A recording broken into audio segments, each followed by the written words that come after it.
بسم اللہ الرحمن الرحیم۔ السلام علیکم۔ Tariq Javed Khokhar advocate law for you channel کے ساتھ چینل کو سبسکرائب کر لیں، لائک شیئر اور کومنٹس کریں اور اپنی رائے کا اظہار بھی کریں۔ تو آج ہم بات کرتے ہیں جی ایک بہت ہی اہم اور سینسیٹیو ایشو اور سینسیٹیو کیس تھا جس کے اوپر عدالت نے سزا سنائی ہے۔ دیکھتے ہیں یہ سزا کتنی ہے اور یہ کیس کیا تھا، اور یہ ہائی پروفائل کیس تھا جس نے ہمارے معاشرے کو جھنجھوڑ کر رکھ دیا ہے، اور بحیثیت قوم اور معاشرہ، ہمارا نظام، ادارے، قانون اور انصاف، لا انفورسمنٹ، پولیس، انویسٹیگیشن، تمام ادارے، ایف آئی اے اور جو خفیہ ایجنسیز ہیں، ان سب کے لیے یہ حیران کن اور عوام کے لیے پریشان کن یہ معاملہ تھا جس نے پوری قوم کو جھنجھوڑ کے رکھ دیا تھا۔ اور اس کے اوپر جو حکم اور عدالت کا جو آیا ہے، اس کے اوپر سزا وہ بہت ہی کم ہے، اگرچہ وہاں موجود سیکیورٹی ایجنسیز، پولیس، ایف آئی اے، انہوں نے کافی حد تک اپنی کوشش بھی کی، لیکن چند لوگوں نے کوشش کی، باقی سسٹم نے ان کا ساتھ نہیں دیا، اس لیے تمام شواہد اچھے طریقے سے وہ جمع کر کے عدالت میں پیش نہیں کر سکے اور کم سزا ہوئی۔ اس ویڈیو میں ہم دیکھیں گے کہ ان ملزمان کو کتنی سزا ہوئی، یہ ملزمان کون تھے اور یہ کس طرح سے واردات کرتے تھے اور ان کا جرم کیا تھا۔ تو یہ کوئٹہ کا مشہور و معروف کیس ہے جی، ویڈیو سکینڈل کیس، جس میں ملزمان جو ہے وہ لڑکیوں کو بلاتے، ان کی ویڈیو بناتے، مختلف حیل و بہانوں سے بلا کر ان کو ٹریپ کر کے وہ ان کی ویڈیوز بناتے اور بلیک میل کرتے، اور یہ بلوچستان کی تاریخ کا ایک ہائی پروفائل ویڈیو سکینڈل تھا۔ یہ اس وقت بہت زیادہ میڈیا پر آیا تھا اور کافی آپ اس سے آگاہ بھی ہوں گے۔ اب ہم نے بات کرنی ہے کہ تھوڑا سا اس کو ریوائز کرتے ہیں کہ یہ کیس کیا تھا۔ یہ آپ کے سامنے چل بھی رہا ہے، یہاں سے آپ اس کو پڑھ بھی سکتے ہیں، اور پھر ہمیں داد دینی پڑے گی ان پولیس افسران کو کہ اور ایف آئی اے افسران کو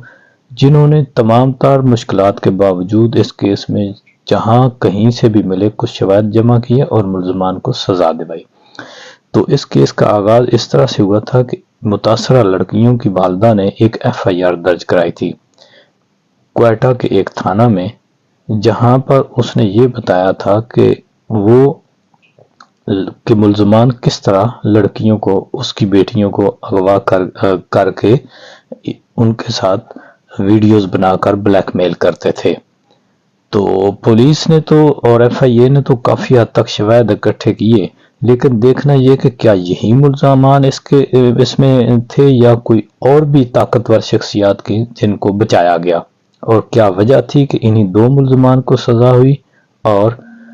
باقی کوئی بھی ملزم سامنے نہیں آیا۔ ایسے ملزمان جو ہیں وہ بہت ہی خطرناک ہوتے ہیں معاشرے کے لیے،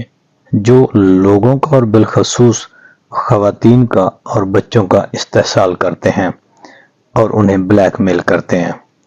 ملزمان سے سینکڑوں ویڈیوز برآمد ہوئی تھیں، اور تحقیقات سے یہ بات بھی سامنے آئی کہ ان لوگوں نے تقریباً 200 کے لگ بھگ یا اس کے سے زیادہ لڑکیوں کی قابل اعتراض ویڈیو بنائی تھی۔ بلوچستان کی تاریخ کا یہ سب سے ہائی پروفائل قرار دیا جانے والا کیس تھا، اور یہ ویڈیو سکینڈل تھا۔ اس کی جو تحقیقات تھیں وہ کئی پہلوؤں سے مشکوک بھی تھیں، یعنی منظر عام پر تو یہ کیس آ گیا، لیکن اس کے بعد صرف 2 ہی ملزمان کو اس میں امپلیکیٹ کرنا اور 2 ہی ملزمان جن کے خلاف ایف آئی آر درج ہوئی تھی انہی تک تحقیقات کو محدود رکھنا اور ان کو ایک نامنل سی سزا دلوانا، یہ سمجھ سے بالاتر ہے۔ حالانکہ ایسے کیسز میں دیکھا گیا ہے کہ اس میں کئی ایک طاقتور لوگ شامل ہوتے ہیں جو پیچھے ان کے بیک پہ ہوتے ہیں۔ یہ مریم آباد کی رہائشی خاتون تھی، اور اس کا کہنا یہ تھا کہ وہ محنت مزدوری کرتی ہے، اور اس نے جو مقدمہ درج کروایا اس میں یہ انکشافات کیے کہ میری 2 بیٹیاں ہیں، جن میں سے بڑی کی عمر 19 سال اور چھوٹی کی عمر 16 سال ہے۔ جنہیں ملزمان گزشتہ 2 سال سے بلیک میل کر رہے ہیں۔ خاتون نے مقدمہ درج کراتے وقت یہ بھی کہا کہ ملزمان بیٹیوں کی برہنہ ویڈیوز بناتے اور تصاویر بناتے اور اس کے بعد ان کو دھمکیاں دے کر ان کا ریپ بھی کرتے رہے۔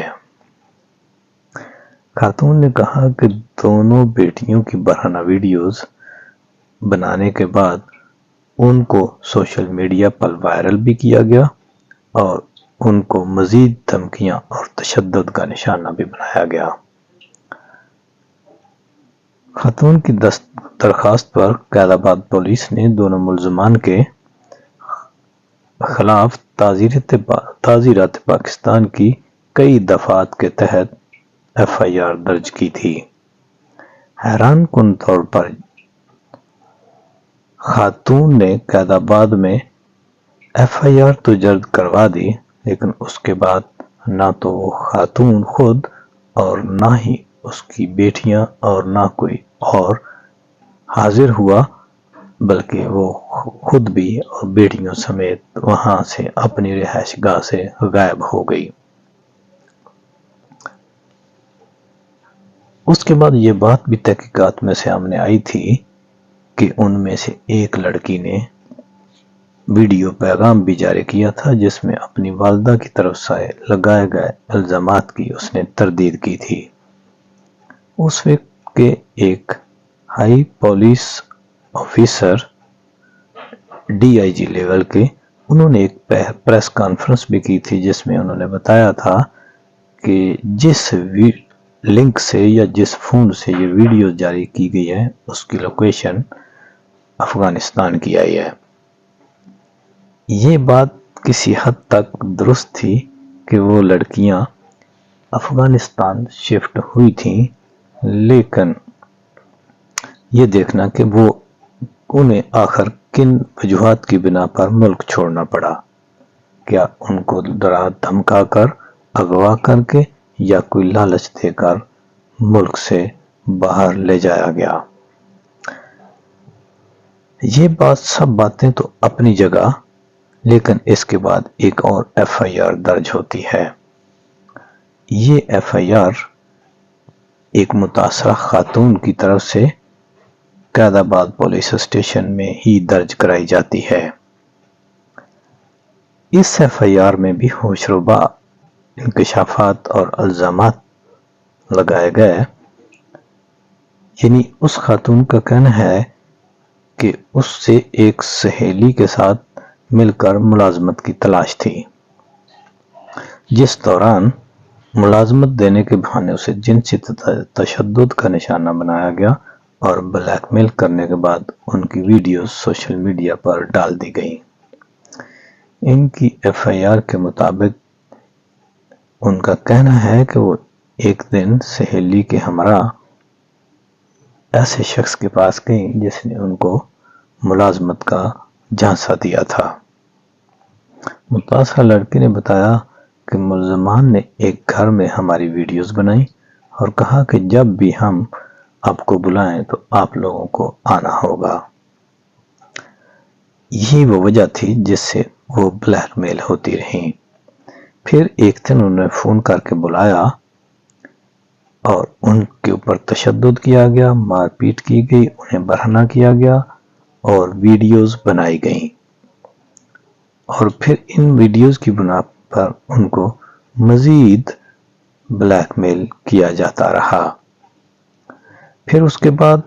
ان کو فون کیا گیا اور ان کو بلایا گیا۔ جب یہ وہاں گئیں تو انہوں نے دیکھا یہ وہ لڑکی خود بیان کر رہی ہے اور ایف آئی آر میں بتا رہی ہے کہ وہاں اور بھی لڑکیاں موجود تھیں جن کے ساتھ بھی ایسا ہی سلوک کیا جاتا تھا، جس کی وہ لڑکی خود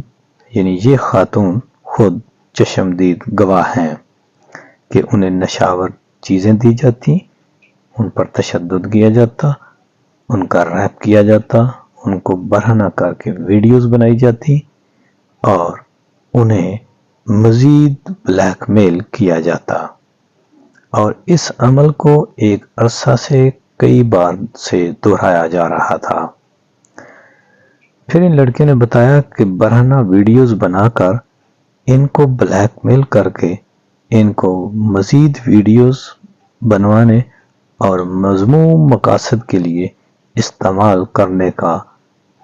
پر آمادہ کیا جاتا ہے، جس پر وہ اس خوف سے آمادہ ہو جاتی ہیں کہ کہیں ایسی تمام کارروائیوں کا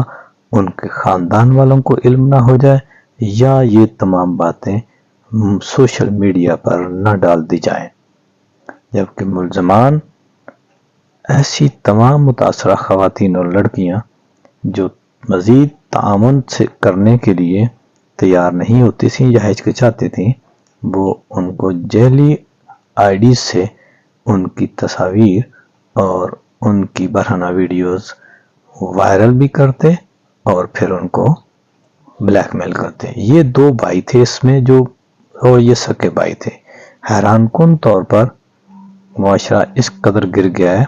کہ دو سکے بھائی اس کام میں ملوث تھے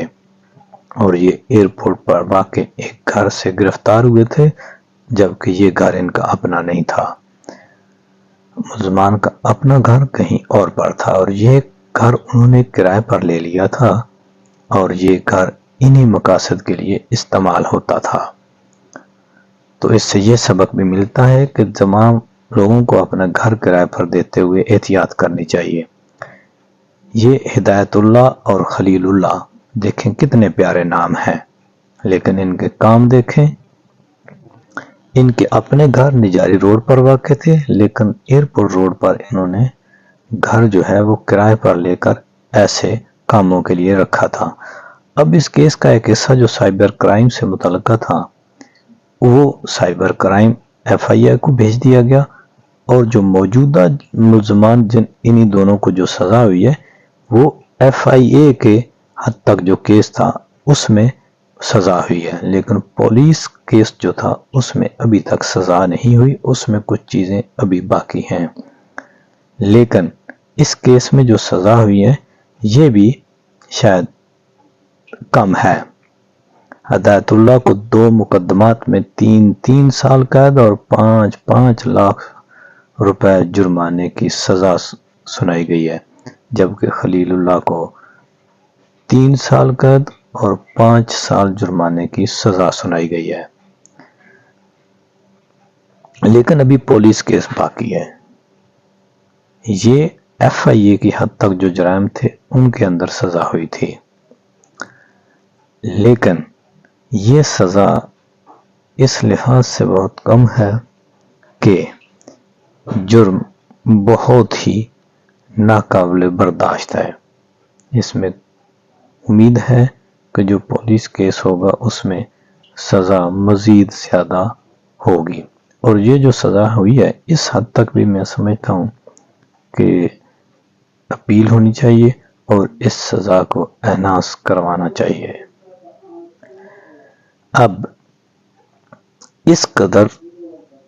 غلط مقاصد کے لیے خواتین اور عورتوں کا استحصال، نشہ آور چیزوں کا استعمال، ویڈیوز بنانا، ریپ کرنا، تشدد کرنا، ویڈیوز کو وائرل کرنا، یہ اتنے سخت جرائم ہیں جن میں سے ہر ایک جرم کے اوپر سنگین اور آخری سزا دی جانی بہت ضروری ہے۔ اور یہ ٹارچر سیل اور مجبور اور خواتین ایسی کہ جن کو مجبوری سے فائدہ اٹھاتے ہوئے یہ سب کام کیا گیا، یہ ہم سب کے لیے، معاشرے کے لیے، قوم کے لیے، اداروں کے لیے، طاقتوروں کے لیے، پولیس، ایف آئی اے، ان سب کے لیے ایک رونگٹے کھڑے کر دینے والا کیس تھا۔ بہت برائیوں کے باوجود، بہت گر جانے کے باوجود، پھر بھی اتنا کم از کم ضرور ہونا چاہیے کہ یہاں ایک حد ہے، اس سے نیچے نہیں گرنا۔ لیکن پھر بھی میں سمجھتا ہوں کہ جن پولیس اور ایف آئی اے افسران نے اپنی جانوں پر کھیل کر یہ بغیر گواہوں کے پیش ہوئے، یہ شواہد جمع کیے اور کچھ نہ کچھ ان ملزمان کو سزا دینے میں کامیاب ہوئے، وہ مبارکباد کے مستحق ہیں۔ یہ کوئی عام آدمی یا عام مجرم نہیں تھے، یہ سنگین جرائم کا مرتکب ہوئے تھے، اور یہ اپنے جال میں پھنسا کر معصوم خواتین کی زندگیوں کو برباد کرتے تھے۔ ان کے ساتھ کسی قسم کی کوئی رعایت نہیں ہونی چاہیے۔ اگرچہ اسلام اور قانون دونوں میں چشمدید گواہوں کا ہونا بہت ضروری ہے، لیکن ویڈیوز کی تصاویر اور ایسے شواہد بھی، جس طرح سے آج کل ٹیکنالوجی کی ترقی ہو چکی ہے، اس طرح سے ان کا استعمال کرتے ہوئے FIA، پولیس اور سیکیورٹی ایجنسیز کو شواہد جمع کر کے ملزمان کو سزا دلوانے میں کوئی کسر نہیں باقی چھوڑنی چاہیے۔ اب یہ سزائیں میرے نزدیک بہت ساری جو سوشل ورکر تنظیمیں ہیں، خواتین کے حقوق کی تنظیمیں ہیں، یا انصاف کے تقاضے کے مطابق جرائم کو روکنے کے لیے سخت سزاؤں کے حامی لوگ ہیں، ان کے لیے یہ سزائیں بہت کم ہیں۔ ان ملزمان کو اس سے مزید زیادہ سنگین سزائیں ملنی چاہیے، اور تحقیقات کا دائرہ وسیع کر کے ہائی آفیشلز کو اس میں انوالو ہو کر یہ دیکھنا چاہیے کہ آیا ان دو ملزمان کے پیچھے کوئی اور گینگ موجود تھے یا نہیں، کہ ایسا تو نہیں کہ کہیں بہت طاقتور لوگ موجود تھے جو اس سارے کام کی سربراہی کرتے رہے تھے، اس کی پشت پناہی کرتے رہے تھے اور اپنے مذموم مقاصد پورے کرتے رہے تھے، لیکن جب یہ منظر عام پر آ گیا تو وہ غائب ہو گئے اور وہ سسٹم کے اوپر ایسے حاوی ہوئے کہ سسٹم ان کا نام لینے سے بھی کتراتا رہا۔ اگر کوئی ایسی بات ہے تو کم از کم اس قسم کے سنگین جرائم میں کسی حد تک نہیں بلکہ مکمل طور پر کوئی کمپرومائز نہیں کرنا چاہیے، اور اس پر معاشرے کے تمام ذمہ داروں کو آواز بھی اٹھانی چاہیے، اور اس کیس کا فالو اپ آخر تک کرنا چاہیے تاکہ آخری دم تک یہ ملزم سزا سے نہ بچ سکیں، اور جتنی زیادہ سے زیادہ سزا ہو سکے ان کو دلوائی جانی چاہیے۔ ہمیں ایسے کیسز کو لے کر بہت ہی سخت رویہ رکھنا چاہیے تاکہ بار بار ایسے کیس نہ ہوں۔ اگر ایسے کیسوں کو ایک جگہ پہ سخت نیتی سے نپٹا جائے تو اس کے بعد بھاولپور یونیورسٹی اور دیگر پشاور یونیورسٹی سمیت جو بھی یہ کیسز ہوئے ہیں جہاں پر بالخصوص خواتین کی مجبوریوں سے فائدہ اٹھا کر ان کو بلیک میل کر کے ان کی تصویریں اور ویڈیوز بنا کر ان کا استحصال کر کے ان کو جو غلط مقاصد کے لیے استعمال کیا جاتا ہے اس سے معاشرے کو بچایا جا سکے۔ امید کرتا ہوں کہ تمام ادارے اور تمام لوگ ایسے کیسز کے اوپر سخت رویہ رکھیں گے اور ایسی جرائم سے مزید معاشرے کو بچانے کی کوشش کریں گے، اور درندہ صفت لوگوں کو قرار واقعی سزا دلوائی جائے گی۔ شکریہ۔